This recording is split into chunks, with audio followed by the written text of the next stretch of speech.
Roman রেন্সের রিটার্নের পরে একটাই স্টোরি লাইন ছিল যে উনি কবে সোলো সিকোয়াকে হারাবেন, কবে আবার ট্রাইবাল চিফ পজিশনে বসবেন। কিন্তু এখানে তো ভাই সবকিছু ঘুরে যাচ্ছে, এদিক দিয়ে সিএম পাং, ওদিক দিয়ে সেথ রলিন্স, মাঝখানে ড্রিউ ম্যাকিন্টায়ার। রক তো কবে আসবে ভগবানই জানে।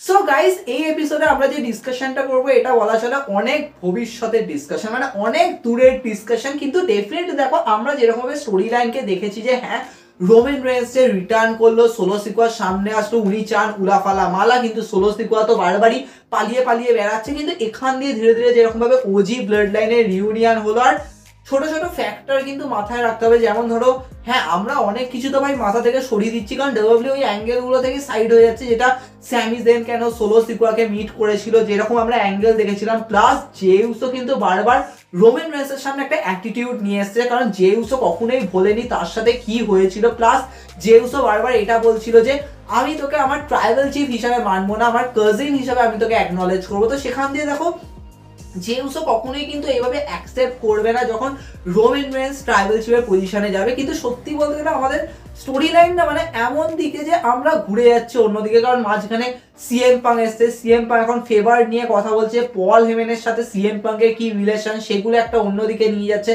প্লাস সেথ রলিন্সকে বারবার কিন্তু টানা হচ্ছে, সেথ বারবারই বলছে একবার রোমানকে সামনে পাই আমি ছাড়বো না, এরকম ব্যাপার। অপরদিকে ড্রিউ ম্যাকিন্টায়ার ভাই তার তো বদলা আগের বছর থেকে চলেই যাচ্ছে, উনি ছাড়বেন না ব্লাড লাইনকে। কিন্তু ঘুরে ফিরে ওনার বদলাটা বারবারই পরে হচ্ছে জেউসের ওপর আর স্যামি জেনের ওপর। কিন্তু এবারে মনে হচ্ছে ড্রিউ ম্যাকিন্টায়ার ছাড়বে না, কারণ ওনার আরেক শত্রু ওখানে ঢুকে গেছে। তো অবভিয়াসলি ভাই এখানে তো মনে হচ্ছে দুজন এবার একসাথে মিলে এবার যাবে বদলা নিতে। ডেফিনেটলি সেক্ষেত্রে সেথ রলিন্স ড্রিউ ম্যাকিন্টায়ার একসাথে পুরো একদম ডুয়েট হয়ে কি কেস করবে সেটাও দেখার বিষয়। তাহলে কি সত্যি রোমান রেন্স আর সিএম পাঙ্কের এগেইনস্টে একটা বড় ট্যাগ টিম ম্যাচ সেট হবে? দেখো সত্যি বলতে গেলে ডিসকাশন করতে গিয়ে অন্যদিকে চলে যায়, কিন্তু মেজর আমাদের ফোকাস করা দরকার ভাই রোমান রেন্স আর সোলো সিকোয়ার ম্যাচ। আর এটা কিন্তু খুবই দরকার, কারণ ডব্লিউডাব্লিউ কিন্তু মেন কিন্তু এটার উপরে কিন্তু ফোকাস করেছে। আর এই জন্যই ভাই সোলো সিকোয়া বলছে যে আমাকে কেউ সিরিয়াসলি নিচ্ছে না কেন, আমি যে এত মাসের মধ্যে, মানে সত্যি উনি খুব কম টাইমের মধ্যে নিজেকে যেরকম ভাবে চেঞ্জ করেছে, যথেষ্ট বেশি ইমপ্রুভ করেছে, কিন্তু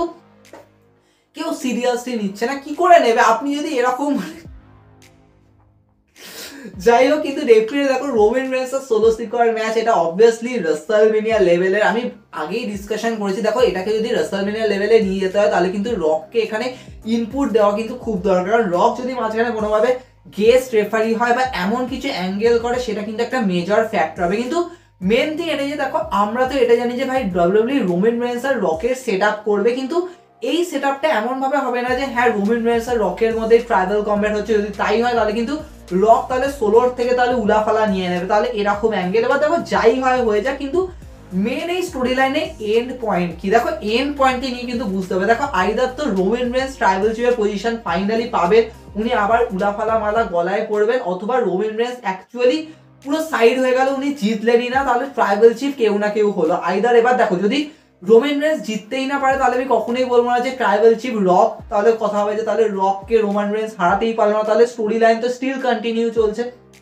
সেটা হতে পারে না। কিন্তু এটা হতেই পারে যে রোমান রেন্স আর সোলো সিকোয়ার ম্যাচ, সেখানে রক আসলো, তার জন্য সোলো সিকোয়ার জিতে গেল, তো সোলো সিকোয়ার স্টিল ট্রাইবাল চিফ। তখন কোয়েশ্চেন আসবে তাহলে রোমান রেন্স তো আর সোলোকে ফেস করতে পারবে না, তাহলে সোলোকে কেউ তো ফেস করবে, কারণ ডব্লিউডাব্লিউ কিন্তু এই স্টোরি লাইনটাকে কিন্তু সাডেনলি বিল্ড করেছে। আর দেখো সত্যি বলতে গেলে আমরা কিন্তু কখনো ওইভাবে ভাবিনি যে এই ট্রাইবাল কম্ব্যাটের ব্যাপারটা বা ট্রাইবাল চিফের এই পজিশনের ব্যাপারটা, এই উলাফালা মালা নিয়েও যে লড়াই হতে পারে। কিন্তু আমরা দেখেছিলাম তখন যখন জেউসো স্টেপ আপ করেছিল, কিন্তু শুরুতে কি ছিল যে হ্যাঁ রোমান রেন্স বারবার জেউসোকে বলেছিল অ্যাকনলেজ করার জন্য, কিন্তু জেউসো রাজি হয়নি। সেখান দিয়ে ম্যাচের পর ম্যাচ হয়েছিল, লাস্টে হেল ইন আ সেল ম্যাচ, তারপরে গিয়ে জেউসো অ্যাকসেপ্ট করলো। সেখান দিয়ে অবভিয়াসলি ব্লাড লাইনের প্রিপারেশনটা যেভাবে ব্লাড লাইন বিল্ড হলো, তো অবভিয়াসলি ওটা স্টোরি লাইনকে লিড করছিল। কিন্তু তারপরে যখন জেউসো আবার রোমানের এগেনস্টে গেল, সেখান দিয়ে পুরো সিভিল ওয়ার আসা, তারপরে যাই হোক অনেক কিছু হয়েছে। কিন্তু মেন থিং এটা যে ভাই ট্রাইবাল কম্ব্যাট হচ্ছে মানে সিনারিওটা, সেটা কিন্তু রোমান রেন্স জেউসোকে দিয়ে যেরকম ভাবে প্রিপেয়ার হয়েছিল, সেক্ষেত্রে কিন্তু জেউসো কিন্তু সবসময় ট্রাইবাল চিফ হতে কিন্তু চেয়েছিলেন। উনি কিন্তু রোমানকে আটকাতে চেয়েছিলেন, কিন্তু তিনি পারেননি, তিনি ফেল করেছেন, আবার ফেল করেছেন। কিন্তু কারেন্ট টাইমে যেরকম স্টোরি লাইন চলছে, রোমান রেন্স কিন্তু সেম ওই কাজটা করছে যেটা কিন্তু জেউসো করেছিল। আর রোমান রেন্স এখন সোলোর এগেনস্টে যাচ্ছে, সোলোকে উনি অবভিয়াসলি হারাবেন, সেখান দিয়ে ট্রাইবাল চিফের পজিশনে বসবেন। কিন্তু সবকিছু কিন্তু একসাথে কানেক্ট হয়ে রয়েছে। কারণ রোমান রেন্স যদি সোলোকে হারাতে না পারে তাহলে কোয়েশ্চেন আসবে যে সোলোকে কেউ না কেউ তো হারাবে।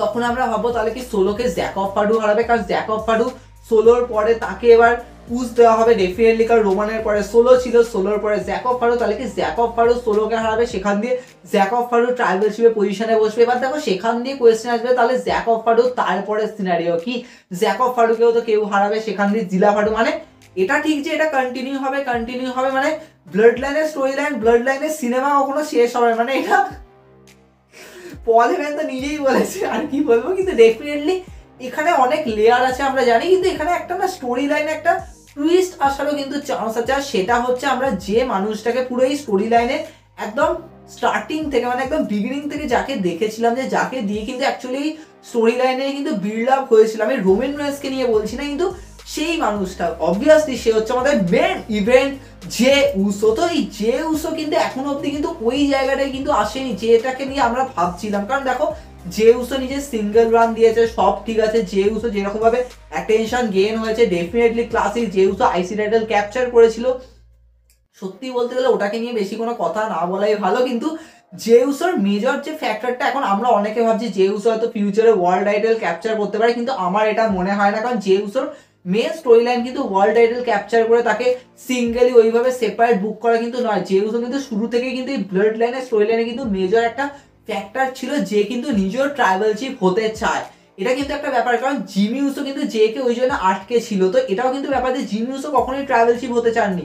ইভেন আমি যদি স্যামি জেনকে নিয়ে কথা বলি, তো স্যামি জেন কিন্তু জাস্ট রোমানের এগেনস্টে গেছিল, কিন্তু উনি কিন্তু কখনোই ট্রাইবাল চিফের পজিশনের জন্য কিন্তু উনি ফাইট করেনি। অবভিয়াসলি তোমরা বলবে স্যামি তো ভাই ফ্যামিলির পার্টি নয়, এখন স্যামি উসো ওটা আমি বলছি না, কিন্তু স্যামি জেন সেপারেট চলো ঠিক আছে, কিন্তু জে উসো কিন্তু সবসময় সেন্টারে ছিল। আর ভাবো যখন জে উসো আর রোমান রেন্সের সেট আপটা হচ্ছিল, যখন এই সেই দুজনে একসাথে ছিল মানে সামনাসামনি দাঁড়িয়ে, যখন এই ট্রাইবাল কম্ব্যাটের যখন অফিসিয়াল যখন এই সেট আপটা হচ্ছিল, তখন পাশ দিয়ে সোলো সিকুয়া তাকিয়ে রয়েছে, তো ওখান দিয়ে সোলো ফিউচারে হতে পারে, তো সেই অ্যাঙ্গেলটা ছিল। তো সোলো তো হয়েছে, কিন্তু জে উসো কি তাহলে ফিউচারে কি কোনোভাবে ট্রাইবাল চিফ হতে পারে? তো গাইস এই এপিসোডের মেন ডিসকাশনই এটা যে জে উসো গাইস ডব্লিউডাব্লিউই কিন্তু একটা মেজর সেন্টার পার্ট দিতে পারে, আর সেটা হওয়ার জন্য কিন্তু অলরেডি অনেক কিছু হয়ে রয়েছে। কিন্তু এটা কিরকম ভাবে হবে, দেখো এখানে না দুটো দিক চলে, যে এক তো এটাই যে রোমান রেন্স হোয়াট এভার তার সামনে সোলো আসুক বা রক আসুক হোয়াট এভার, কিন্তু লাস্টে রোমান যখন জিতবে তখন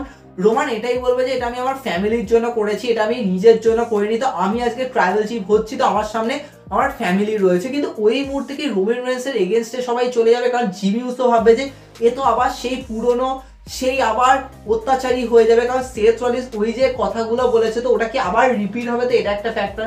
স্যামি জেন পুরো ঘুরে যাবে, কারণ স্যামি জেন বলবে যে তুই ট্রাইবাল চিফ তো হয়েছিস, কিন্তু আবার তুই সেই পুরনো রূপে আবার চলে আসবি, সেটা একটা ব্যাপার। আর সব থেকে বড় ব্যাপার হচ্ছে জে উসো, কারণ সে তো বারবারই বলেছে যে আমি আমার ট্রাইবাল চিফ হিসাবে কিন্তু তোকে মানবো না। তো সেক্ষেত্রে সত্যি ডাব্লিউডাব্লিউ তাহলে তারপরে আবার একটা অ্যাঙ্গেল করবে, যখন আমরা দেখবো যে সবাই মিলে রোমানের উপর টার্ন করবে, কিন্তু সেক্ষেত্রে রোমান হিল হবে না, রোমান ফেস থাকবে, কিন্তু বাকিরা হিল হয়ে যাবে। মানে এমন একটা অ্যাঙ্গেল যে ব্লাড লাইনের আবার ব্রেকআপ হবে, কিন্তু সিনটা পুরো অন্যদিকে হবে, যে ব্লাড লাইনে ব্রেকআপ তো হলো, কিন্তু সবাই একজনকে সাপোর্ট করছে, কিন্তু রোমানকে সাপোর্ট করছে না, যেখানে রোমান কিন্তু সত্যি পাল্টে গেছে। আর সেখান দিয়ে আমরা দেখবো যে সত্যি হয়তো জে উসো রোমানের সামনে দাঁড়াবে, আর রোমানকে তো যেহেতু উনি বলেছিলেন যে হ্যাঁ আমি তোকে কখনোই ট্রাইবাল চিফ হিসেবে অ্যাকনলেজ করবো না, আমার কাজিন হিসেবে অ্যাকনলেজ করবো, যে মুহূর্তে উনি দেখবেন যে রোমান রেন্স আবার ট্রাইবাল চিফের পজিশনে পৌঁছেছে, তখন জে উসো পুরো ঘুরে যাবে, রোমানের ওপর একটা আলাদাই লেভেলের ওনার একটা রাগ চলে আসবে। সেখান দিয়ে রোমান রেন্স আর জে উসোর আইদার তো ম্যাচ হলো, অথবা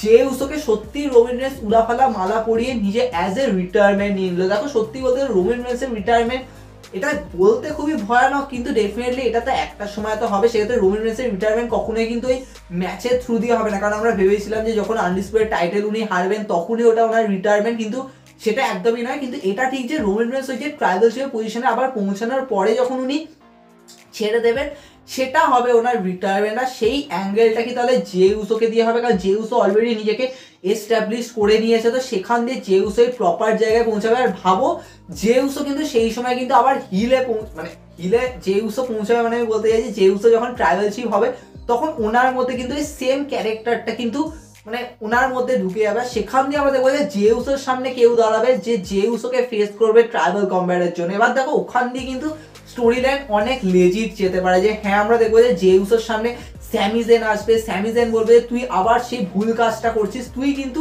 রোমানের এগেনস্ট থেকে তুই রোমানের মতো হয়ে যাচ্ছিস। তো এখান দিয়ে জেউসকে একটুখানি হয়তো বোঝানোর চেষ্টা করবে, কিন্তু স্যামি কখনোই জের সামনে এসে জেকে মানে জের এগেনস্টে ফাইট করবে না, কিন্তু যে করবে সে হবে গাইস জিমি উসো। এবার দেখো অবভিয়াসলি আমরা রিসেন্টলি শুনছিলাম যে জেউসো বারবার বলছিল যে আমার সাথে যে ম্যাচটা হলো জিমির, সেটা ওইভাবে ডেলিভার করেনি। কারণ দেখো সত্যি বলতে গেলে ম্যাচটাকে যদি আমি অ্যাজ এ স্টোরি লাইন দিয়ে দেখলে ম্যাচটা কিন্তু ভালো, কিন্তু যেহেতু ওই স্টোরি লাইনটা ছিল না, অনেক কিছু মানে ওই ফিলটা দেয়নি, ফ্লেভারটা দেয়নি, কিন্তু ম্যাচ কিন্তু ডেলিভার হয়েছিল ভাই। ম্যাচে আমি কখনো বলবো না যে হ্যাঁ দুজনে বেস্টটা ডেলিভার করেছে, আমরা যেরকম ভেবেছিলাম সেরকম, কিন্তু ম্যাচে কিন্তু আরো কিছু কিছু লেয়ার থাকতে পারতো। সেক্ষেত্রে তাহলে সত্যি এরকম হবে যে জিমি উসো সত্যি স্টেপ আপ করবে, কারণ জিমি উসো কিন্তু জেকে আটকে ছিল ট্রাইবাল চিফ হওয়ার থেকে, সেগুলো কিন্তু অনেক কিছু কিন্তু লেয়ার আসবে। এবার দেখো অপর দিকে আরেকটা হতে পারে যে সত্যি রোমান রেন্স আর সোলো সিকোয়া যখন ট্রাইবাল কম্ব্যাট ম্যাচটা হবে সেখানে সোলো সিকোয়া জিতে যাবে, তো সেক্ষেত্রে রোমান আর ফেস করতে পারবে না সোলোকে, ট্রাইবাল চিফের পজিশনের জন্য আর ফাইট করতে পারবে না। তো সেক্ষেত্রে আমরা দেখবো যে রোমানের পুরো টার্গেট হয়ে যাবে আইদার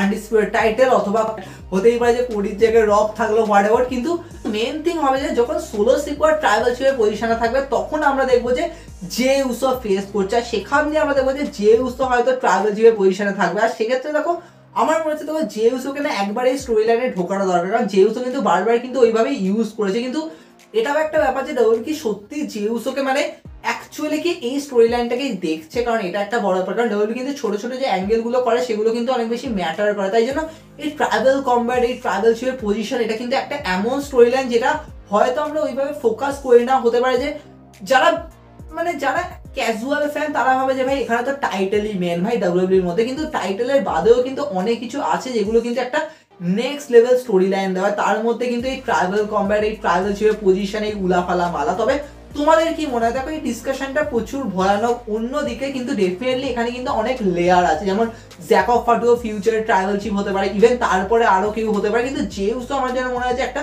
মেজর স্টোরি লাইন দিতে পারে, জেউসও কিন্তু সেম ভাবে কিন্তু একটা হিল বানাতে পারে। অনেক কিছু আমরা ডিসকাশন করেছি, তবে তোমরা সত্যি কি এটা ফিল করো তো সেটা তোমরা কমেন্টে জানাতে পারো, কিন্তু অনেক ডিসকাশন আরো হবে, দেখা হবে নেক্সট এপিসোডে।